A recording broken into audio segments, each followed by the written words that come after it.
Thanks for the introduction. If my colleague Professor Sujit had difficulty in compressing a full semester course into a 45-minute talk, I'm going to be even more braver by trying to compress a PhD thesis into a 45-minute talk. So this is essentially the work of my PhD student Yoga Lakshmi, who graduated last year. She is incidentally currently at IIIT pursuing her postdoc. So if there are questions that I am unable to answer, you know where to go. She's just a call away. All right, great. So my topic is heterogeneous data analytics. So what we are trying to see is, so which means the antonym of that is homogeneous data analytics. But what we find in our experience is that in many cases, and I will illustrate with lots of examples, we assume that all the data that is available is of the same type. And how I define the type of the data, not from a programming language perspective, but there are different ways of looking at different types of data. And what we find is that many of the technologies or even many of the algorithms are suited more for only one type of homogeneous type of data. So what we will attempt to make a case to say that we are probably better off creating mechanisms wherein I am able to take advantage of many different types of data for my analytics and effectively try to come up with better results for our analysis. That's essentially what it is. Probably I'll talk about only two major things here, right? So the forms of heterogeneity in data, and I'll talk about a framework which we created for information convergence. Probably not too much on the case study itself, but so let me kind of spend a few minutes talking about heterogeneity and how do we define heterogeneity. So the heterogeneity, I'm going to divide it into again broadly three categories, right? So the challenges posed by heterogeneity. One is based on the data type. Again, here it is not data type is not used from a programming language perspective, but in a much broader sense. We'll talk about data source challenges and our data source heterogeneity, data type heterogeneity, and what kind of problems these causes to the algorithms that we will use in data science, right? So let me begin by talking about data type challenges, right? So when we look at different types of data, right? So we are looking at broadly structured data, semi-structured data, and unstructured data. I'm sure you would have heard of these terms, but hopefully I will add some value to your understanding on this one. So let us quickly try to get a feel for what are these different types of data, right? So structured data is something that most of us will be able to relate to immediately. Right, so data is organized into well-defined structures, arrays, if you are talking about programming languages, arrays, structures, or relational database tables, even Excel workbooks. We can consider them to be very well structured, okay?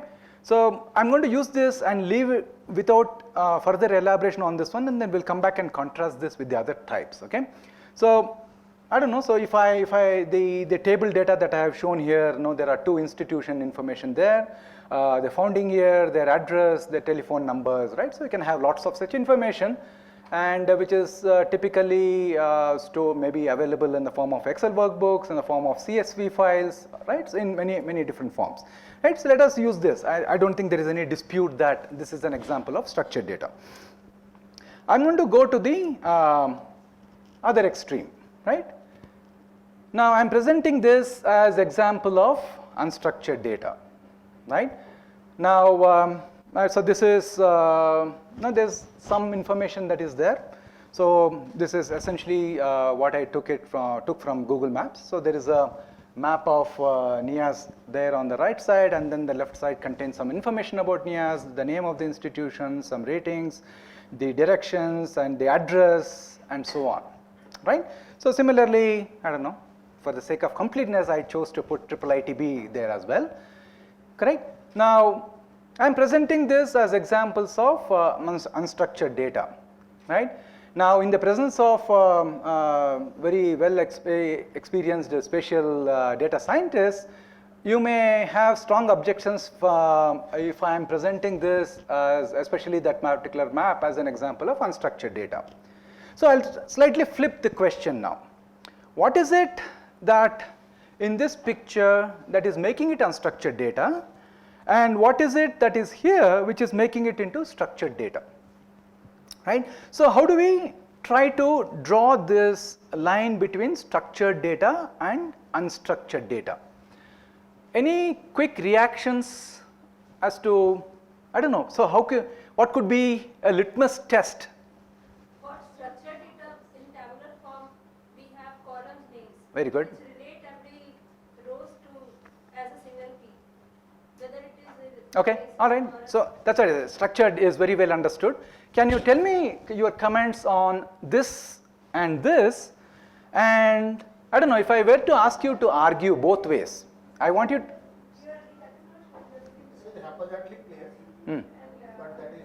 Okay, this is haphazardly placed, so that could be one test that you could do. Very good. Anything else? Text part. Sorry? Text part. We can read text part over here. We can read the text part here. Yeah, and then in your picture we can. No, I'm saying this whole screen I'm presenting it as an example of. This is haphazardly placed and one is not interlinked with other different data types. They have only All right. Okay. different data types. The image is Very nice. Okay. Slowly now we are talking about that. Now, okay. So that is probably haphazardly placed and different. There's an image, there's some text data, and so on. So maybe we can argue that to be unstructured. But if I want you to argue that no, this is actually structured, what would make this into a structured? Sorry?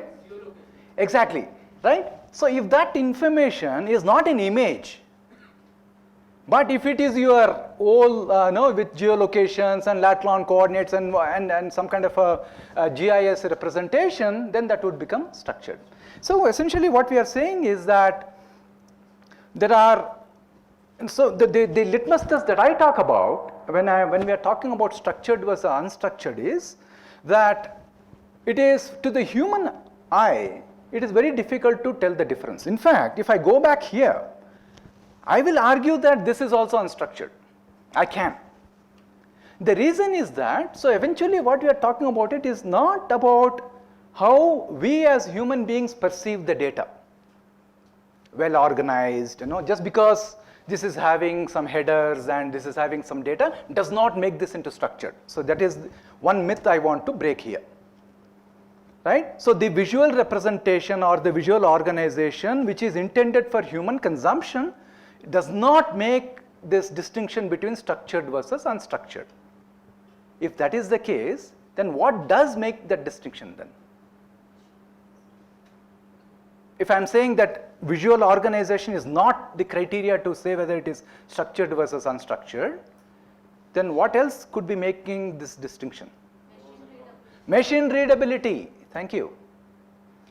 If my information is machine readable, then we can say, yeah, it is more structured. So what we are saying is, so this is where, so the less structured the data, less is the machine readability of the data. Okay, so we can, there are, the most common example that I give, is that of a resume. Correct? So if I give a resume as a document, as a PDF file, and you say that now is it structured, unstructured, right? So it is a continuum. To what extent is the machine readable? You can argue that, yeah, so I double click on it, the machine is able to display that document. Fair enough. So it is structured enough to be able to do something with it. Correct? So one thing we have to remember is there is nothing called structured and unstructured. In fact, although in the whole computing world we have all been used to the binary 0 and 1, the whole world is full of semi-structure. We can argue only to the extent saying, we can say that to what extent is this structured, to what extent is this unstructured. So if you want to argue that this is structured, then in your defense you have to say which parts are machine readable. If there are elements which are not machine readable, then that goes into the unstructuredness of that particular data, right? So if in this particular picture, if the right side and the map is actually presented as a map which is machine readable, then that part is structured, and if this left hand side is actually a quote unquote dumb image, it is unstructured to that extent. But to me, what is the degenerate case? The most unstructured data that you can ever think of, what could it be? Email? Email is semi-structured. No, there is from to subject is there. Audio. Well, the album to which that audio belongs to, what that album, that is also semi-structured. Photo. You know, if you ask me, the lowest bit is unstructured. The most unstructured part, if you drill it down all the way to the bottom, it becomes completely unstructured. Then what do? We add structured elements on top of it. No, which is what we say that unstructured data plus metadata makes it semi-structured. You give it so much metadata, then it will keep pushing it into the ultimate side of fully structured, right? So let me argue that just 2 more seconds, right? At the bit level, I'm saying that is the unstructured. To make it slightly more structured, what is the meta level we have on top of that organization in terms of bytes? Then you say, oh, thank God, at least we are not talking about bytes. So it is that the element of structuredness is that, okay, let us all group this data into 8 bits together, and then we have so many bytes. Are we happy? We say, no, can we do something? No, this whole thing, bytes it's not really good enough. Then you say, okay, I'm going to group these 4 bytes together because this represents a number. This, I don't know, this 30 bytes together, this is a string. Okay, then you say, okay, essentially, just imagine. So I have 1 gigabyte of data, and then this is the dialogue I'm having with my data. Correct? At the 1 gigabyte of 1 bits, I'm saying, sorry, you're not helping me at all. Then they say, can you make it a little bit more structured? It comes back and says, okay, you know what? I'll tell you that we are all organized in bits of 8. I said, no, not good enough. Okay, you know what? We are all organized in terms of these 4 bits chunks and so on. Is that good enough? No, not good enough. Then you say, okay, who are you? No, you're saying you are an integer. Who are you? And so, oh, you know what? This is an integer. Oh, I'm CGPA. I'm the revenue earned. Ah, that's interesting. But then actually we are not happy enough, right? Then you say, oh, you're talking about being revenue. Revenue of what?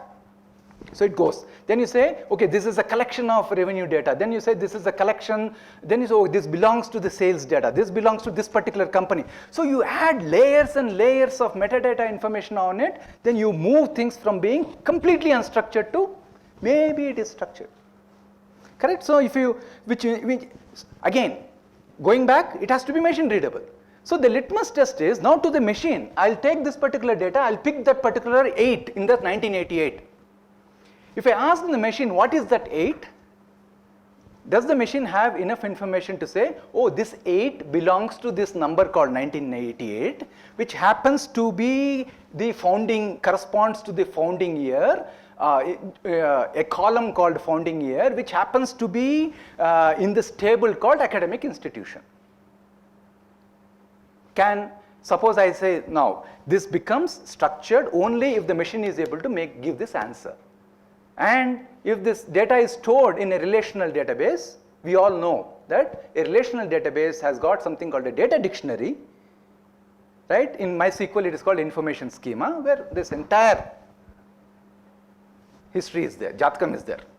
Exactly about every bit of data that has gone into that relational database, you can ask the DBMS will tell you exactly what it is, right? Including the location where it is stored and all that. That is not of it, okay? So the key takeaway is this whole, if somebody challenges you saying, is this data structured or unstructured? So at least the one takeaway in all my lectures is that you should know how to say it depends. The answer to any of my questions is you say it depends, and within the next 30 seconds you should quickly think of some argument for that, either way, okay? Anyway, I revealed my secret too soon, but a few more questions will come up, you can try that. All right, so that is that. So that is on the structuredness of the, so which means what is the relation to heterogeneity? Heterogeneity, what we are saying is we may have information for our analytics which are scattered across different levels of structuredness. Okay, so that is one aspect of heterogeneity that we want to talk about, right? Correct. So yeah, why does it matter? So structured data, machine readable data. So if it is machine readable, then it is analyzable. Correct. So that is where this whole analytics, each one is driving the other. So if I want to do very good analysis, then I want my data to be machine readable. If I want my data to be machine readable, I have to make it as structured as possible, which means I need to be able to provide as much metadata as possible, right? So that is the first aspect. So we talked about types of data. The next one is, I'm sure many of you or all of you should be familiar, is the other way of looking at different types of attributes or features, right? The features are of nominal, ordinal, and interval and ratio, okay? Right, so nominal data is just label information, correct? So all you can say is, yeah, is this pixel red or is this pixel not red? So it will, you can say yes or no, right? So that is all you can do. Correct. So that is the most basic type of data, and if you are talking about pin codes, colors, and names, all these are examples of nominal, right? So if you compare it with the ordinal data, wherein you are able to put data in some particular sequence, correct? Which means if you look at the second column, so which kind of tells you what kind of operations you can do.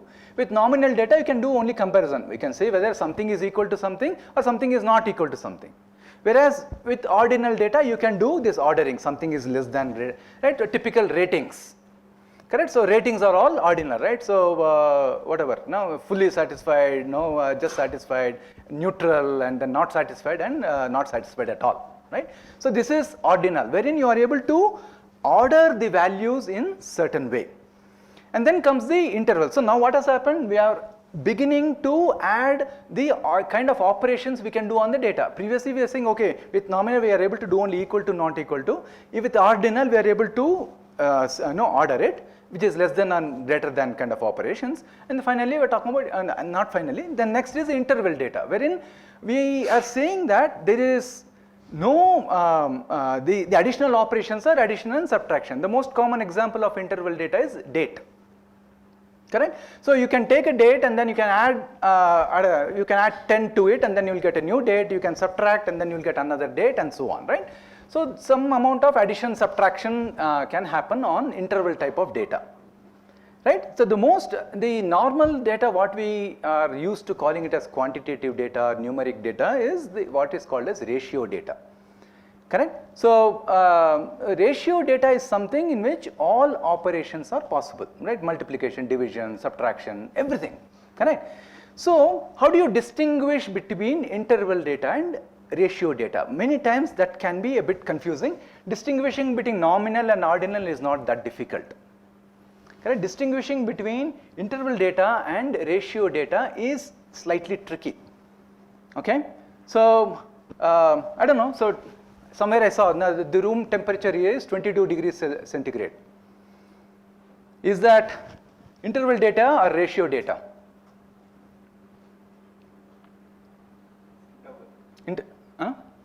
Interval. Anybody else? No, sorry, it depends is not the right answer for this. Anybody else want to argue because it's numeric? Anybody wants to argue that it is ratio? Because we are comparing with another. It is comparing means it is ordinal. So it could be ordinal. Okay, why do you think it is interval?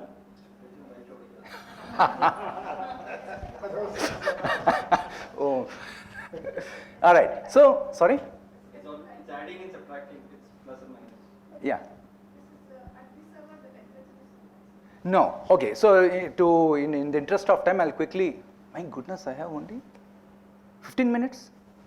Sorry about that. All right. Quickly. So the notion of absolute zero.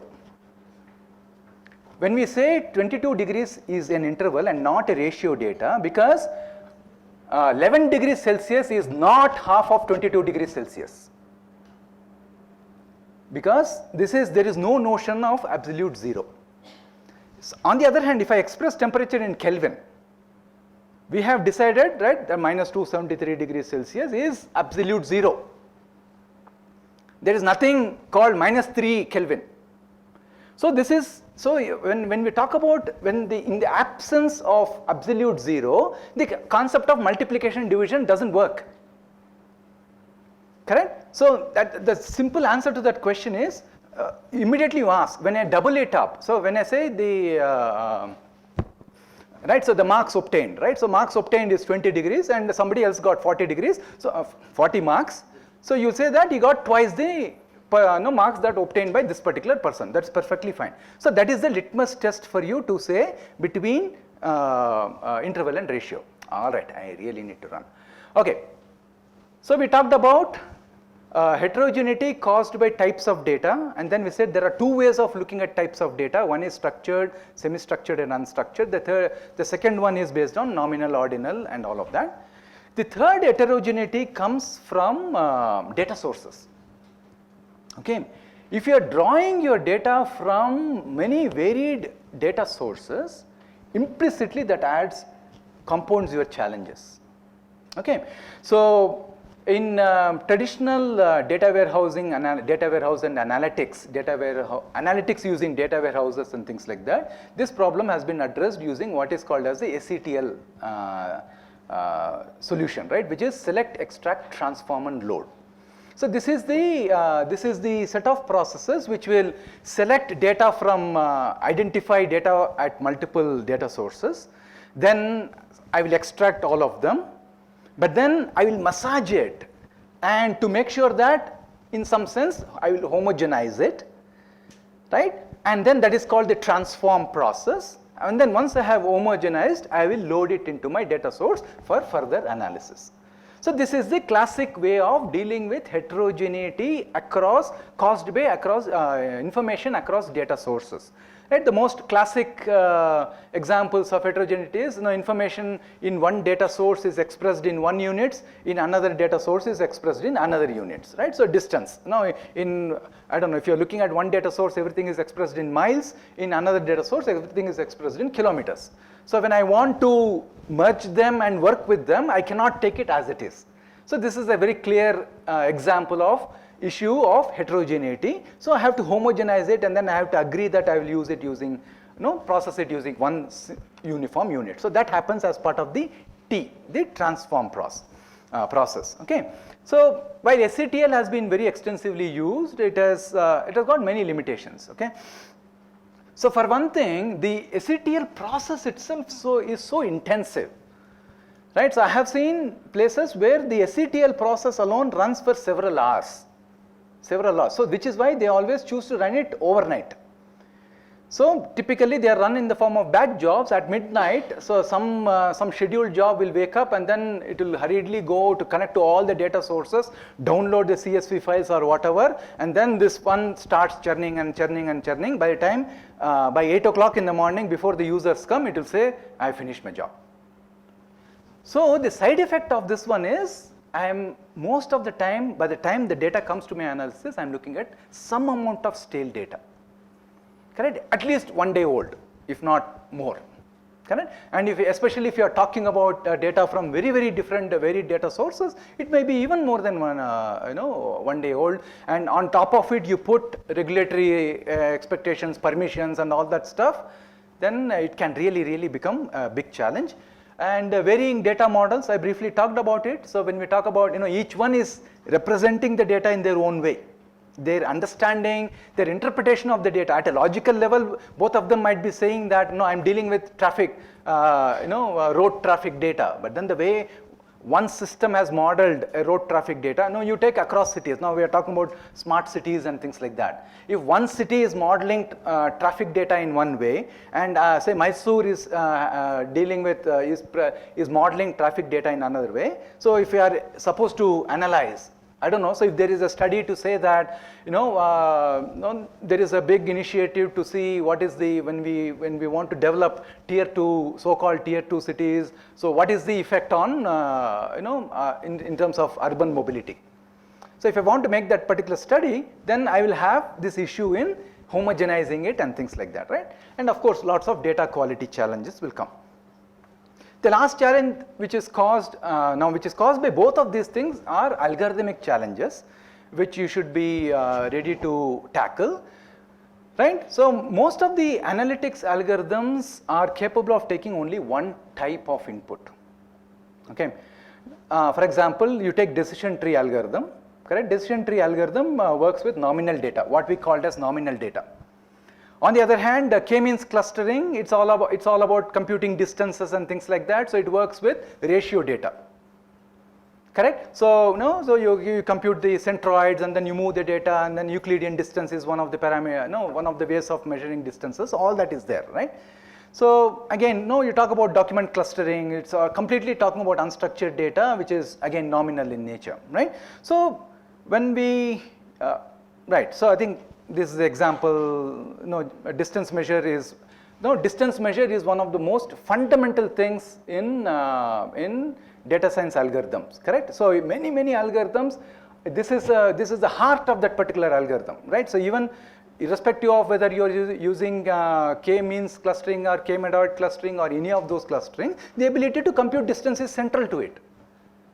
So when you don't have, when there are challenges, right? So if each point is a vector of numbers, then I can say I will use Euclidean distance. If each point is forms a vector of, say, terms in a document, which is referred to as document term matrix, then I will use Jacquard distance. So there are individual metrics that are available, right? But the whole thing is, what if my data is heterogeneous? Correct? If there is a mix of data, right? So there is a mix of data like the mix that we saw on my screen there. Correct? So there is some amount of structured data, and then there is some amount of numeric data, and then some document terms are there. So now I want to find out the distance between this data set and this data object and this data object.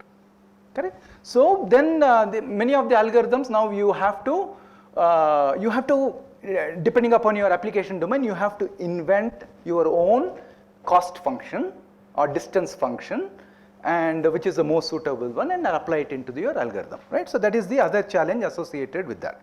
Okay, so we tried to apply it on you looked at the bus transport analytics.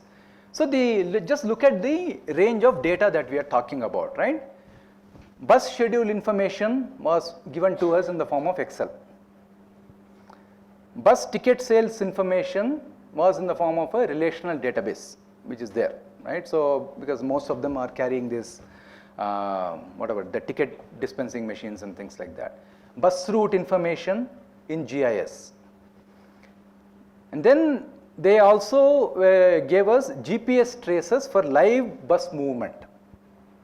Correct? So right, which is slightly different from bus route. Bus schedule information is static. This is how it is supposed to take. But then what is the reality, I come to know from the GPS trace, correct? And then to add to this whole mix, they said, okay, we have a Twitter handle wherein we take feedback from bus commuters. So now we looked at it, I'm stuck in this particular bus stand for the past 45 minutes, there's no bus, what's going on? Somebody is screaming. Then it's okay, maybe that's also a useful source of data. Now it is left to our imagination, what is it that we can do when we are able to look at data across these data, different heterogeneity, isn't it? Correct? So I don't know, so if somebody is complaining that, no, I've been waiting here for the past 45 minutes, is it because of bus schedule not being frequent enough? Or is it because looking at GPS trace that the bus is stuck somewhere because some VIP is traveling? Correct? So when I want to answer such questions, just relying on one source of data may not give me a very satisfactory answer. So this is just one case study. In fact, I am told that the very last session of this whole program is going to be done by Professor Rajagopalan, who will touch upon this particular problem and is going to talk about a very interesting discovery that we did as part of this particular analysis. So I don't want to spoil the surprise, but the point is, so this is a very interesting motivation for us to be able to analyze data in a heterogeneous environment. Okay. All right. So I'll just quickly, data preparation challenges, at the very field level, right? So these are all the complaints of my PhD students, right? Combining non-compatible data formats. They are all giving data in whatever formats. What do I do, right? How to combine social media data of commuters with GIS data of bus routes, right? So there's challenges. And then, of course, data mining challenges. So we had to come up with our own distance metric when we are dealing with these multiple elements, because if you want to run some clustering algorithm of all the issues that are being faced, then we had to do that, right? So, and then more importantly, how do you build scalability into the solutions, correct? I think one of the things, right, as some of you rightly asked, right, it is not just a question of building the model for once, analyzing and leaving it. Wouldn't it be great if I built my models and I deploy that particular models, right? So I think there was a question saying deployment models. If I deploy these particular models, then probably on a day-to-day basis I can use it for decision making. So the scalability of it comes into the picture, which means my SETL process is out of the window straight away, because we are almost talking about real time, if not real time. So that is also a big challenge. A bigger challenge, especially if as it is with structured data itself, the data analytics world has not solved this problem. No matter what the vendors would have you believe, they will say real-time data analytics with, SAP is very much into the game. They are talking about SAP HANA being capable of doing real-time analytics and real-time data warehousing and all that stuff. Fingers crossed. But traditional data warehousing still has got its challenges, right? So which means I cannot use the traditional data warehousing approaches to solve this particular challenge. So we came up with this term called, maybe we should come up with a mechanism for convergence, information convergence. So the motivation for me for this particular term came from this term called device convergence, isn't it? So if you look at our mobile phone, right? So this is now anything but a phone now, correct? It can do so many things. So we have converged so many devices into that one particular thing, correct? So now it can do messaging, it can take photos, I can listen to songs, I can watch videos, I can do this, I can do so many things. And then I can also make phone calls. So given this, so what does convergence mean, right? So convergence does not mean that I take multiple of these individual devices, put a big Velcro tape around it and then carry it around. That is not convergence. So convergence means what? I am able to seamlessly work across these devices. So if you extend the same analogy to information, why not? Correct? So we talked about so many heterogeneous devices getting converged into a converged device. So heterogeneous information also converged, right? So whatever different types of, so that was the idea behind this, my lab, I call it as the information convergence lab, where we keep playing around with it, right? So, correct, so overlapping needs leads to overlapping technologies and so on. I'll come back to subject orientation. Let me kind of quickly give you a glimpse of the framework. What are the elements of this? I agree, we could have been more creative with the naming of this one. Heterogeneous Data Source Analytics Framework. Apologies for that, right? So what are the elements of that? What do we envisage here? Okay, is this a pointer? Yeah. Great. So if you look at it from bottom up, right? So we have the heterogeneous data sources at the bottom. So the heterogeneity can be any of those things that we talked about, right? So here I'm talking about tabular source. Now graph databases are becoming big, and the text source, XML, RDF, resource description framework, so many things are there, right? So what we are arguing is that we should create what is called as a data source interface. Okay, what's up? Can we put on silence, please? Thank you. All right. I don't know. Okay, so we are talking about what were you talking about? Data source interface. Data source interface, the way is we want to look at it slightly different from in traditional database technologies. People have talked about data adapters. So data adapters are programming interfaces with which I can plug into any data source and pull my data. We took a slightly different view and then said that data source interface is slightly different. Data source interface is, so it will provide lots of these balls that you are seeing there are called interfaces, which means through which I can access my data. Except that a traditional data adapter will let me access data from a single data source. So this adapter, the data source interface adapter, is going to let me homogenize the data from these heterogeneous data sources. Okay, so this is where I talk about subject orientation. So these data source interfaces are organized by subject. What do we mean by subject? Subject is everything related to one specific thing, right? So you say converged information about a specific crop disease with information from drone images of crops, remote sensing data, soil moisture data from sensors, crop productivity data from government, spatio-temporal data about rainfall. Correct? So I'm imagining this to be as an interface which will say, give me the crop disease information for this particular location. Then wouldn't it be nice for my data source interface to be able to latch on to all these data sources, extract, even I can say, no, for this specific crop, I'm interested in knowing more about this particular crop.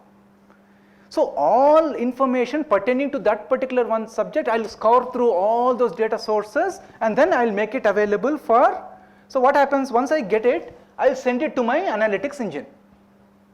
Here you write all the algorithms, correct? So the algorithms are now not constrained by this heterogeneity across these data sources, right? So for me, now I am seeing data in one place, right? So the example also that we are talking about is, retrieve converged information about a specific bus route, right? So 356C is the bus that goes to IIIT-B in Electronic City. So I want to know about 356C. So then, the interface is simple, fetch information about 356C. The parameter is 356C. So I'll go to the bus schedule information, I'll retrieve that particular data, and then I'll go to the GPS trace, know what is happening. Maybe I'll give additional parameter of a specific date that I want to analyze. Then I will pass that date to what all is happening in Twitter about that particular route on that particular date. So I'll converge it. So the data source interface's job is to follow the subject orientation, package that information in a machine readable way, correct? And then make it available to my analytics engine where you run all the algorithms to your heart's content, whatever analysis that you want to do. So the data scientists and algorithm people can focus. In fact, this challenge is more about data engineering. In fact, you should be thankful if left to me, I would have put a session on SQL also for you. Because if you, in general, that is the problem now. If I want to sit down if I have a nice noble idea of doing, okay, let us solve this particular problem using data science, I get muddled with my engineering problems here.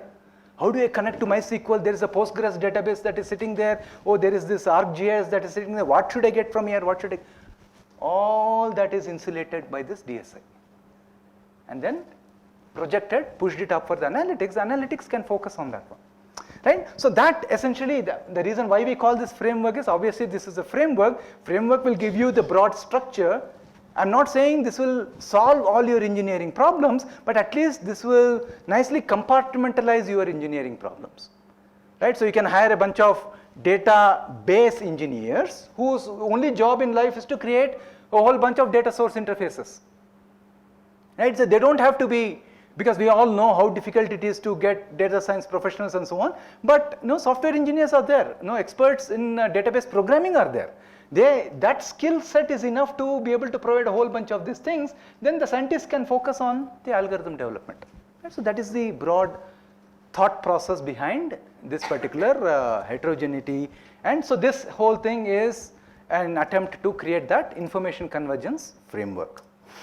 Okay, so what are the key characteristics? Loose coupling between the data sources and the analytics algorithms, right? And it enables, the other advantage is also, it enables layered enrichment of knowledge within the analytics engine. I know that's a mouthful, but what I mean to say is, now you must have heard about, I don't know if you have already had sessions on deep learning and things like that, right? So what do we mean by deep learning? In deep learning, each of the layers of the neural network, right? So there are multiple neural networks that are doing a job. So one layer of the neural network will focus on only one aspect of it. Correct? Then I will combine these individual aspects to build more complex networks to solve more complex problems. Correct? So for example, in one layer of the network, it is just could be object identification from an image. It will simply output, its only job in life is to say the only output is this and this. On top of it, so I think with that particular information, I can build another layer to say that suppose I want to discover based on a photograph whether there is any safety hazard or not. I don't know, so there may be a whole bunch of switches which are up and down and things like that. So can I do that? So in layer 1, I will simply say what is the position of the switches of multiple things. That's all there is to it. And then in the next layer, I can say that, okay, if this combinations of switches are there, then this is where my hazard is there. So that can be another neural network. So similarly, so what we are saying is, this will enable you to work on, these algorithms can themselves be layered. So the output of these particular algorithms also can be presented in the form of an interface which can be consumed by a more sophisticated, more higher level algorithms, right? So that is also an interesting side effect of this particular framework, right?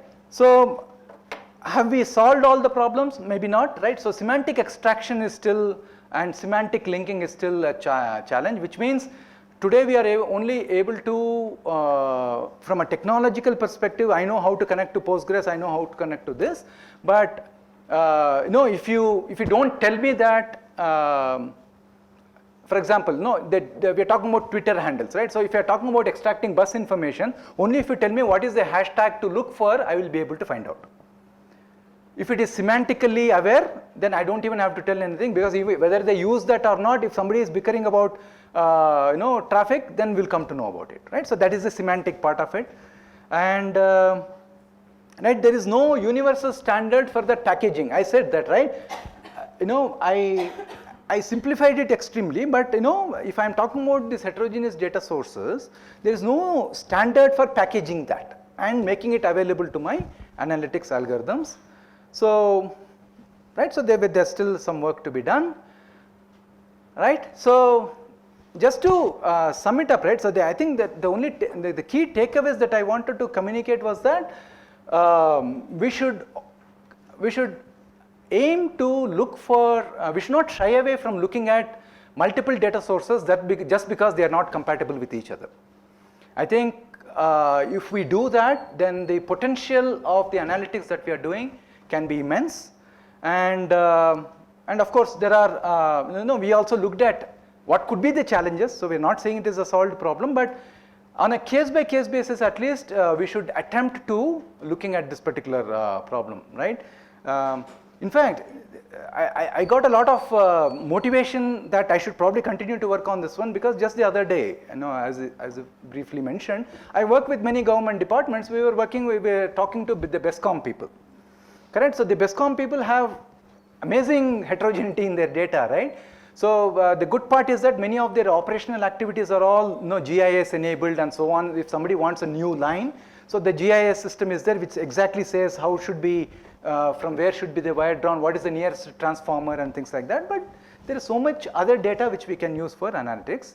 So the framework will eventually support continuous analytics, as a journey. In fact, the other takeaway, if anybody has not used this term already, is that analytics is not a project, it's not an activity, it is a journey, right? So as cliched as it sounds, I think that is something that there is no end to the amount of analytics that you can do. It's almost like doing a PhD, there is no end to it. All right, that's all I had to say. Thank you very much. I will be happy to take any questions. Can you just elaborate a bit on the subject part? Correct. It appears to be like completely hopeless. Yeah. What is the solution? Yeah. So the subject part of it, again, this is not my creation. This term has been borrowed from the classic data warehousing terminology. The classic definition of a data warehouse is that it is subject oriented, time variant, and integrated collection of data. So again, so the whole idea is that the subject or the data of your interest can be scattered in multiple data sources. That's the whole message here. So we should not assume that the data that is of interest to me is present in only one data source, and conversely, we should not assume that if you are given a data source, that the data about that particular subject is present only there. That is essentially the key thing here. Sir, any case study regarding this geospatial heterogeneous data analysis and output? What is the actual output generally you get? Correct. Theoretically, it looks so drastic and Exactly. but finally, when it started to integrate and analyze it, Exactly. This is exactly what will be the Professor Rajagopalan's case study. So in this whole bus analytics, what we have done, so he may not have the time to go through the whole thing, but definitely he is going to be talking about one specific thing. Again, I will not tell what it is. Sorry.